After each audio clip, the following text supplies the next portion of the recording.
প্রশ্ন করা হয়েছিল যে আওয়ামী লীগের এই যে আমাদের ভরাডুবি হলো, সেই জন্য আওয়ামী লীগের কোনো দোষ ছিল কিনা। অবশ্যই ছিল। কারণ প্রথমত আপনার একটা জীবন ষড়যন্ত্রের কারণে হয়েছে, সেটা তো আমরা সবাই জানি। এখন এটা আরো মুখ্যত হয়েছে, তা আমাদের মধ্যেও কিছু আপনার অপকর্ম আমরা করেছি। যেমন আমি যেটা বলেছি যে আমাদের কিছু কিছু নেতৃবৃন্দ চাঁদাবাজিতে মুখ্য হয়ে ওঠেন। বিভিন্ন পদ পদবি বিভিন্ন লোকরে ওনারা দান করেন, এবং সেইগুলো অনেক ক্ষেত্রেই চাঁদা দেওয়ার প্রেক্ষিতে দেন। কোনোদিন আওয়ামী লীগের অনুষ্ঠান কোনো কিছুতে আন্দোলনে নাই, কিন্তু তারা পদ পদবি পেয়ে যায়। আর এই যদি না হতো সাজ্জিস আলম কিংবা হাসনাত, ওরা কিভাবে সাদিক, ওরা কিভাবে ছাত্রলীগ হলো। যাই হোক, তো এইটা একটা আমার উপলব্ধি যে এই কিছু চাঁদাবাজির কারণে আপনার কেউ কাউকে পদ পদবি দিয়েছেন, এইটা আমাদের একটা দোষ। আর আমি বলেছি যে আমাদের দল আর জনবিচ্ছিন্ন হয়ে গেছিলাম। আমরা সাধারণ যারা, আমাদের শক্তি হচ্ছে বাংলাদেশের সাধারণ নাগরিক, তাদের থেকে আমরা যথেষ্ট বিচ্ছিন্ন হয়ে যাই in the name of security. এই এসএসএফ ওরা আমাদের সবাইকে দূরে রাখতো, ধারে কাছে যেতে দিত। এগুলো সত্য। আপনার নেত্রী যদি কোথাও কোনো অনুষ্ঠানে যান, রাজনীতিবিদদের ধারে কাছে যাওয়ার কোনো উপায় নাই। আর ওনার সাথে সে গণভবনে গিয়ে দেখা, ওখানে তো অ্যাপয়েন্টমেন্ট পাওয়া যায় না। অ্যাপয়েন্টমেন্ট না পাইলে আপনি ডুববেন কেমনি, যে আপনি বলবেন কিছু। সুতরাং it is always a nightmare. এই যে জনবিচ্ছিন্নতা, আমি মনে করি যে সেইটার ফলে be one of the reason যিনি, যার ফলে আমরা অনেক ক্ষেত্রে এই অসুবিধায় পড়েছি। তো এটা তো আমি আমার নিজের উপলব্ধি, এবং আমি সেটা শুধু এখন উপলব্ধি না, আমি এইটা তারপরে দেশে যথেষ্ট কি হয়েছে, ওই যে কারচুপি হয়েছে, দুর্নীতি হয়েছে। বিশেষ করে আমাদের প্রজেক্টগুলোতে প্রজেক্ট ডাইরেক্টর যারা নিয়োগ হতো, তারা আপনার প্রজেক্টগুলো ডিলে করতো। ডিলে করলে অ্যাডিশনাল পয়সা পায়। আমি এটা সংসদেও তুলেছি। আমি সংসদে বলেছি যে সাউথ কোরিয়াতেও এইরকম প্রজেক্ট অন টাইম কমপ্লিট হতো না। তারপরে তাদের দেশে এক মিলিটারি লোক আসলো, জেনারেল পার্ক, সে একটা আইন করলো। আমি এটা সংসদেও এটা তুলেছি, যে সে আইনটা করলো কি, যে প্রজেক্ট ডাইরেক্টর যদি অন টাইম প্রজেক্ট কমপ্লিট না করতে পারে, তাহলে তার ডিমোশন হবে, প্রয়োজনে তার চাকরি যাবে, কিংবা তার জেল হবে। এবং এই আইনটা কড়াভাবে সে নিয়ন্ত্রিত করে। আপনার এর ফলে হলো কি, সাউথ কোরিয়াতে আর প্রজেক্ট ডিলে হয় না। আমি বলেছি যে বাংলাদেশ শুড ফলো ইট। আমাদের প্রজেক্ট ডাইরেক্টররা ইচ্ছা করে, আমি এখন একটা আপনার কাছে প্রস্তাব দিতে চাই, আমাদের যতগুলো প্রজেক্ট ডাইরেক্টর ছিল, তাদের ওয়েলথ কি হয়েছে সেইটা নিয়ে একটা হোয়াইট পেপার পাবলিশ করা হয়। আমাদের অনেকগুলো প্রজেক্টের মূল আপনার প্রজেক্ট ডিরেক্টর অনেকেই ছিলেন আপনার আমাদের সামরিক বাহিনীর লোকেরা। হ্যাঁ, আপনার আমাদের যত project, does not matter who it is, প্রত্যেকের উপরে একটা ইনভেস্টিগেশন হোক, হয়ে তারা কিভাবে সম্পদ আহরণ করেছেন তার একটা, তাহলে টের পাবেন কোথায় টাকাগুলো অনেক সময় কারচুপি হয়েছে। এটা আমার ব্যক্তিগত ধারণা, এবং I think government should do it.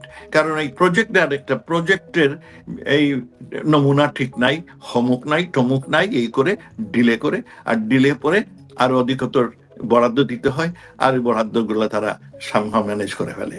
হ্যাঁ, তা আমি এই কথাই বলেছি, it's not, that's what I feel personally, that's what I feel তো একজন এটা তো সাধারণ নাগরিক হিসাবে আমি সেটা মনে করি। ডক্টর মোমেন, এটা তো আপনি নতুন কোনো কথা বলেননি। এটা আমি নতুন আপনারা কথা যারা বলিনি। না, এটা তো আপনারা যারা সরকারের ভেতরে থাকেন, সরকার পরিচালনা করেছেন, আপনারা আরো ভালো করে জানেন যে আসলে আমরা এবং সামরিক বাহিনী, বাংলাদেশের সবগুলো মেগা প্রজেক্ট হয়েছে সামরিক বাহিনীর তত্ত্বাবধানে, রাইট? অনেকাংশগুলো, হ্যাঁ। আপনি 90% হচ্ছে সামরিক বাহিনীর তত্ত্বাবধান। আমি সেটা বলতে পারবো না, বাট অনেকগুলোই হয়েছে। কারণ সামরিক বাহিনী হলে হয় কি, তারা খরচ বেশি যদিও, কিন্তু ওই যে চাঁদাবাজ, ভূমি খেকো, ওরা তখন আর ধারে কাছে আসে না। তার ফলে ওই যে জমি অধিগ্রহণ, তারা ধারে কাছে আসে না ডক্টর মোমেন, কিন্তু রক্ষকই তো ভক্ষক। আপনার কথায় তো সেটাই আসে না। এটা আসলে খুব দুঃখজনক। আমার সিলেট এলাকায় আমাদের এইখানে নতুন একটা হলো, ব্রিগেড হলো, সেইটা আমার একটা বিরাট জলাশয়ের ওখানে হলো। আমি ওই এলাকায় যখন ক্যাম্পেইন করতে গেলাম নির্বাচনের, লোকগুলো আমার গাড়ি আটকায় দেয়, বলে স্যার আমাদের জমি তো সরকার নিল, কিন্তু আমাদের কোনো কম্পেনসেশন দেয় নাই। আমি এটা নিয়ে ডিসি সাহেব বললাম ব্যাপার কি, ডিসি সাহেব বললেন যে হ্যাঁ ওদের কম্পেনসেশন ওরা পায় নাই। আর প্রথম আমি ব্রিগেড কমান্ডার যিনি তাকে জিজ্ঞেস করলাম, ও আমার সাথে কাজ করতে এক সময়, so I was very close to him, আমার মিলিটারি অ্যাডভাইজার ছিল। আমি ওরে বললাম যে মিয়া তোমার এখানের লোকরা আমাকে বলে স্যার এইটা তো আমরা জমি অধিগ্রহণ, এটা তো আপনার ডিসি সাহেবের জমি অধিগ্রহণ, আমরা শুধু আমাদের building telling which is true. আমি তখন ডিসি সাহেবের বললাম, ডিসি সাহেব বললেন যে হ্যাঁ এদের কম্পেনসেশন আসলে একটু ঝামেলা হয়ে গেছে। আগে আমার আগে যিনি ডিসি ছিলেন উনি যাওয়ার আগে 2টা চেক ইস্যু করেছেন আপনার বড় বড় অঙ্কের 32 কোটি আর 90 কোটি না কত এরকম। আর এই টাকাগুলো উনি ওদের এই যারা জমির মালিক তাদের দেন নাই, এই জন্যই এটা। তাই বলে এখন এটার ফয়সালা কি, তারা তো জমি দিয়েছে, জমিতে আপনার বিল্ডিং বানিয়েছে। আচ্ছা, দ্বিতীয়ত যেটা ওখানে এখন ওই এলাকায় বন্যা বেশি হয়, ওই জলাশয়গুলোতে ছিল আপনার পানি আসলে পরে ঢল যে আসে আমাদের এলাকায়, ডলের পানি ওখানে থাকতো। এখন আর ঘর বাড়ি হয়ে গেছে, এখন তার ফলে সে জল যাবে কোথায়, পানি যাবে কোথায়, সেই জন্য মানুষের বাড়ি ঘরেতে চলে আসে। আগে যারা কোনোদিন বন্যায় ক্ষতিগ্রস্ত হতেন না, এখন তাদের বাড়িতে আপনার এই টেবিল পর্যন্ত পানি, কারণ আপনি তো এই জলাশয়ের জায়গা দখল করে ফেলেছেন। তো এই সবের বিভিন্ন রকম পরিকল্পনা আমরা নিয়েছি, ইঞ্জিনিয়ার সাহেবরা নিয়েছেন, সেইগুলো আগে ভাগে অত আমি না খুব অবাক লাগে ডক্টর মোমেন, আমার মনে আছে যখন হাতিরঝিল প্রজেক্ট হয় তখন কত রকমের তারা প্রথমে ওখানে একটা ডেভেলপার দিয়ে পুরো হাতিরঝিলটাকে ভরাট করে সেখানে তারা ইয়ে বানাতে চেয়েছিল, রাজুকের প্লট বরাদ্দ দিতে চেয়েছিল, পরে ওটি ক্যান্সেল হলো। দেন ওখানে রাস্তা বানাবে পুরাটা ভরাট করে, কারণ অনেক রকম প্ল্যান। তো আমি জানি, তখন আমি রিপোর্টার ছিলাম। তো দেখা যায় যে তখন ধরেন পরিবেশ অধিদপ্তরের ছাড়পত্র লাগে, প্রত্যেকটা ডিপার্টমেন্ট থেকে ছাড়পত্র লাগে, এবং এ ধরনের জলাধার গুলো প্রকৃতির জন্য পুরো পরিবেশের ভারসাম্যের জন্য অত্যন্ত গুরুত্বপূর্ণ। তো জলাধার সংরক্ষণ আইন বাংলাদেশে আছে, তো এইগুলি তাহলে কিভাবে করে হয়েছে? আপনি যে প্রজেক্টের কথা বললেন আমি ওইটা জানি, সিলেটের আমাকে লোকটা ধরতো যে স্যার আমরা আমাদের ক্ষতিপূরণ পাই নাই, তো ওগুলো তখন আমরা একেবারে নাচার। কিন্তু আমার সরকারের সময় এগুলো হয়েছে। কিংবা আপনার এই যে পদ্মা সেতু আমরা করলাম, হ্যাঁ পদ্মা সেতুর 2 পারে আমরা 2টা ব্রিগেড তৈরি করেছি। আচ্ছা, আমি জানি না একটা সেতুর জন্য 2টা ব্রিগেড 2 পারে 2টা করার প্রয়োজন আছে কিনা, I am not an expert, so I don't know. কিন্তু এগুলোতে খরচ অনেক বেড়েছে। হ্যাঁ, তো আমরা এই যে খরচের ক্ষেত্রে অনেক, এখন এই দোষ তো আওয়ামী লীগ সরকারের কাঁধেই নিতে হচ্ছে। অবশ্যই কবে, কিন্তু যেগুলোতে ফায়দা উঠেছে তারা দোয়াচর বাইরে।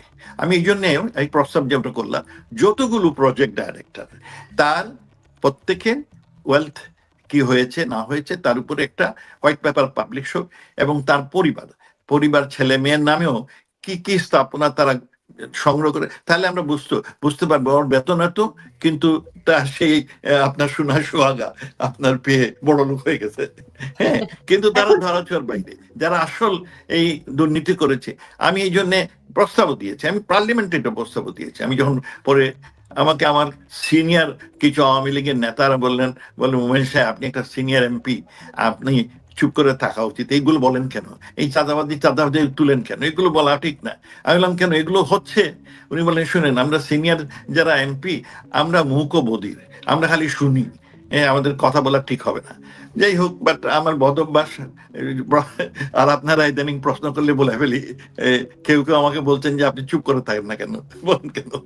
কিন্তু এগুলো তো হয়েছে, যার ফলে এত সাজানো গুজানো বাংলাদেশ, শেখ হাসিনার মতো এইরকম দেশপ্রেমিক, যে বাংলাদেশে একটা দরিদ্র খ্রিস্ট দেশ থেকে একটা উন্নতশীল সমৃদ্ধশালী স্থিতিশীল কান্ট্রির স্বপ্ন দেখিয়েছিল, এবং সেই পথেই ছিলাম। এই 2030 সালে বাংলাদেশ শুড বি খিদামুক্ত বাংলাদেশ, দায়িত্বমুক্ত বাংলাদেশ, সেই স্বপ্ন আমরা দেখেছি।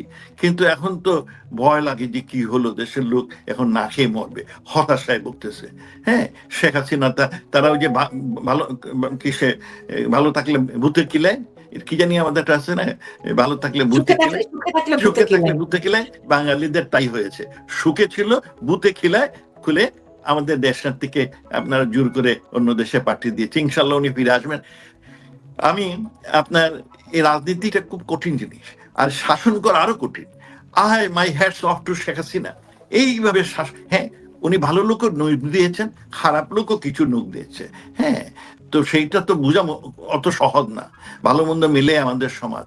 তবে আমার দুঃখ হয় যে একটা সাজানো গোজানো অর্থনীতি এই ইউনূস সরকার এসে এই 20 মাসে ধ্বংস করে দিল।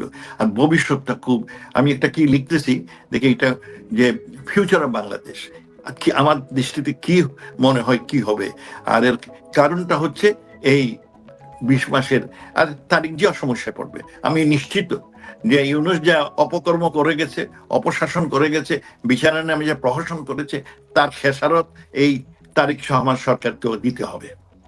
আপনি দেখেছেন আজকে 1.5 মাসের বাচ্চা সহ একজন আওয়ামী লীগের একজন নেত্রীকে জেলে পাঠিয়েছে। কত বড় অমানবিক, অন্যায়! শুনেন, আপনি তিনটা ঘটনা চিন্তা করেন। একটি লোক সে চাঁদা দিতে কি করে, আপত্তি করে, আওয়ামী লীগের ঘরানার ছেলে, তাকে তখন আপনার পাথর দিয়ে রাস্তার মধ্যে পাবলিক পাথর দিয়ে পিটিয়ে প্রাগৈতিহাসিক যুগের মতো মেরে ফেলেছে। ওই যে মেরে ফেলে তার যারা মারছে তাদের টিভিতে আমরা দেখলাম, ওই যে সোশ্যাল মিডিয়াতে, তাদের কারো নাকি শাস্তি হয়নি। আরেকটি হিন্দু ছেলে, সেই ছেলে তার প্রমোশন হয়েছে বলে কিছু মুসলমান ছেলেরা তাকে জীবিত পুড়ায় মেরে ফেলে, হ্যাঁ, মিডেবল এজের মতো। চিন্তা করেন। আর সম্প্রতি একটি ছেলে, ছাত্রলীগের ছেলে, তাকে এই সন্ত্রাসীরা ধরে তাকে আপনার বিসমিল্লাহ বলে জীবন্ত কবর দিয়ে দেয়। এবং এইরকম পৈশাচিক, সেইখানকার পুলিশ এটা রিপোর্ট করে না, কারণ যারা করেছে তারা সরকার দলীয় লোক, সেই জন্য তারা পুলিশ এটা নিয়ে এই যে প্রাগৈতিহাসিক যুগের মতো অত্যাচার, আল্লাহ কি এটা সহ্য করবেন? এটা দেখলে আপনার লজ্জা লাগে না যে আমি বাঙালি হিসাবে এইরকম অপকর্ম হচ্ছে আমাদের চোখে, আর এরা যারা করতে তারা পার পেয়ে যাচ্ছে? আর আপনি যেটা বললে আমি জানি না, but this is so sad. এই ধরনের দুর্ঘটনা হচ্ছে সরকার নির্বিকার। সরকারের তো একটা বড় দায়িত্ব, একটু মানুষের নিরাপত্তা বিধান, আইনের শাসন প্রতিষ্ঠা, ওই ধারে কাছেই তো নাই। জি, ডক্টর